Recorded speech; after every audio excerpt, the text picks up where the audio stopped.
السلام علیکم، آپ دیکھ رہے ہیں مبشر لقمان یوٹیوب چینل. میرا نام مبشر لقمان ہے.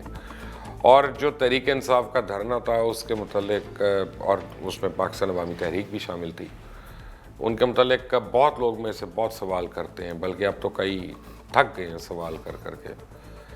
تو آج میں نے سوچا کہ میں کچھ ایسی باتیں اس دھرنے کے درمیان کی، اس کے کچھ دیر بعد کی، کچھ پہلے کی، میں آپ کو بتاؤں.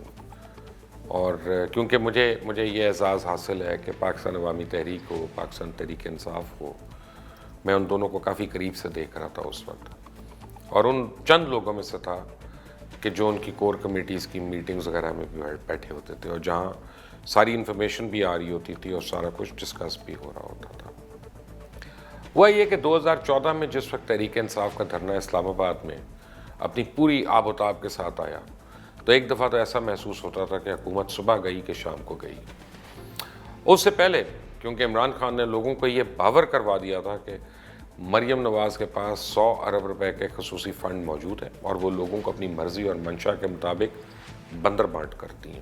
اس فنڈ پر اس کو کیوں بٹھایا گیا، کس قابلیت کی بنیاد پہ یوتھ پروگرام سونپا گیا؟ نہ اس کے پاس کوئی معیشت کی تعلیم تھی، نہ اس کو اکانومی کا پتہ تھا.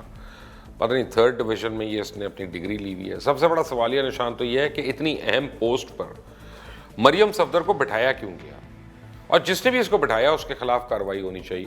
کیونکہ جیسے ہی تحریک انصاف کی جانب سے لاہور ہائی کورٹ میں ایک ریٹ جو ہے مریم نواز کی تعیناتی کے لیے دی گئی، چیلنج کی گئی، تو مریم صاحبہ دم دبا کر بھاگ گئی وہاں سے اور خود ہی استعفیٰ دے دیا. اب میڈیا سیل عرف عام میں موٹو گینگ یعنی مسلم لیگ نواز اور نواز شریف کے زوال کا ایک اہم سبب بنا. جی میں آپ کو یہ بتاؤں کہ پاکستان مسلم لیگ نواز کا جو میڈیا سیل تھا، اس نے، آپ مانے یا نہ مانے، اپنی پارٹی کو سب سے زیادہ نقصان اس نے خود پہنچایا اور اپنی لیڈرشپ کو. اور اس سیل نے نہ صرف پارٹی کی نئی ڈائمنشنز بنائی بلکہ نئے عہد و وفا کو جنم دے دیا.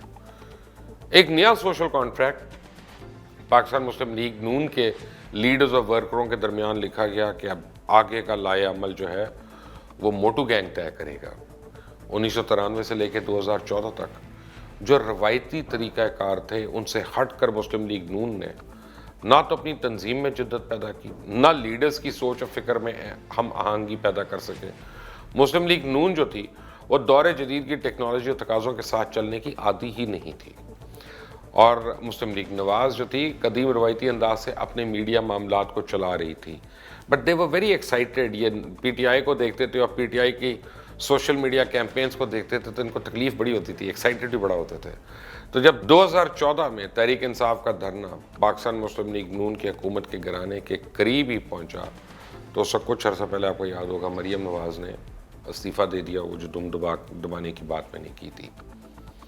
اب یوں مریم نواز جو تھیں وہ یوتھ لون کی چیئرپرسن نہیں رہی اور ایک قسم سے بے روزگار ہو گئی. تو ان کے والد محترم نے ان کے لیے مختلف آپشنز پہ غور و شور کیا. بدقسمتی سے جب حکومت نہیں گر سکی اور نون لیگ کے معاملات بہتر ہوئے تو 17 دسمبر 2014 کے بعد یہ اسلام آباد پر نازل ہوئیں، اور ان کے کچھ مشیروں نے ان کی توجہ دلوائی کہ مسلم لیگ نون میڈیا افیئرز میں بہت پیچھے ہے. 2013 کے الیکشن کے دوران اس ساری کیمپین کو اور مختلف میڈیا سے متعلق معاملات کو، خصوصاً سوشل میڈیا کے معاملات کو اور ٹاک شوز کو، مریم نواز نے الیکشن کیمپین کے دوران دیکھ چکی تھی ان کو وہ. تو اس حوالے سے نئی نوکری کے حصول کے لیے انہوں نے تگ و دو شروع کر دی. اس کے بعد یہ ہوا کہ ایک بندے کو انہوں نے ٹاسک دیا جو ان کا بہت ہی خصوصی مشیر جانا جاتا تھا. اس کو انہوں نے کہا کہ ایک پریزنٹیشن تیار کرے کہ پاکستان مسلم لیگ نواز اپنے میڈیا افیئرز کو دور جدید کے مطابق کس طرح ہم آہنگی کر سکتی ہے، اور وہ پریزنٹیشن تیار ہوئی. اس پریزنٹیشن کے بعد پرنسپل اپروول اس وقت کے وزیر اعظم نے دی. مجھے ہنسی یہاں پہ اس بات پہ آ رہی ہے کہ اگر میں اصلیت بتا دوں آج تو مریم صفدر جو ہے نا وہ شدید بیمار ہو جائیں گی، کہ جس نے وہ پریزنٹیشن بنائی وہ کھرا سچ کی ٹیم کا ممبر تھا، کیونکہ ان کو تو کچھ پتہ ہی نہیں تھا سوشل میڈیا کا اور ٹاک شوز وغیرہ کا. تو یہ ہر ایک سے پوچھ کے کھرا سچ کے بندے نے وہ بنائی. اس سے جب بھی ہم نے میڈیا سیل کے متعلق خبر دی، ہم بالکل اندر کی خبر دیتے تھے آپ کو. مریم بی بی وہ جو آپ پریشان ہوتی تھیں کہ خبر کہاں سے آتی ہے، تو آج آپ کو میں بتا رہا ہوں.